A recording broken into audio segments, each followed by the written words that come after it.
Balik sa PBA, naniniwala si Ginebra head coach Tim Cone na sapat ang kasalukuyang core ng Gene Kings upang ipagpatuloy ang kompetisyon sa pinakamataas na antas ng PBA. Kaya't walang dapat magbago sa roster habang papalapit ang PBA 50 Commissioner's Cup. Ang ibang detalye alamin sa eksklusibong pag-abante ni Carlo Villaseñor.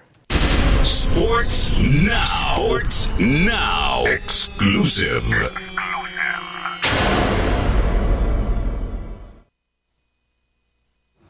Mananatili sa kasalukuyang komposisyon ang Barangay Ginebra San Miguel sa kabila ng isa na namang pagkabigo sa semifinals ng PBA Philippine Cup ayon kay head coach Tim Cone. Sa isang text message sa fast break nitong Martes, nilinaw ni Cone na wala silang planong baguhin ang roster papasok ng Commissioner's Cup maliban sa inaasahang pagbabalik ng kanilang mga key reinforcements. Ayon sa veteranong tactician, tanging sina Justin Brownlee at Isaac Go lamang ang idadagdag sa lineup. Si Brownlee bilang resident import ng Koponan at si Go bilang karagdagang lakas sa frontline matapos ang halos isang taong pagliban dahil sa injury. Nagtapos ang All-Filipino campaign ng Gene Kings sa semifinals laban sa San Miguel Birmen na nagpalawig sa kanilang title drought sa loob ng 3 taon.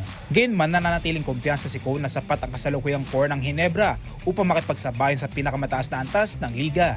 Sa pagbabalik ni Brownlee at pagdagdag ni Go, inaasa ang Ginebra sa continuity at chemistry sa halip na malawakang pagbabago abang inihahanda ang sarili para sa import-laden conference. Target ng Gene Kings na gawing pundasyon ang katatagan ng roster upang makalikha na mas malalim na playoff run sa nalalapit na Commissioner's Cup. Ako si Carlo Villaseñor, Abante Sports, nauna.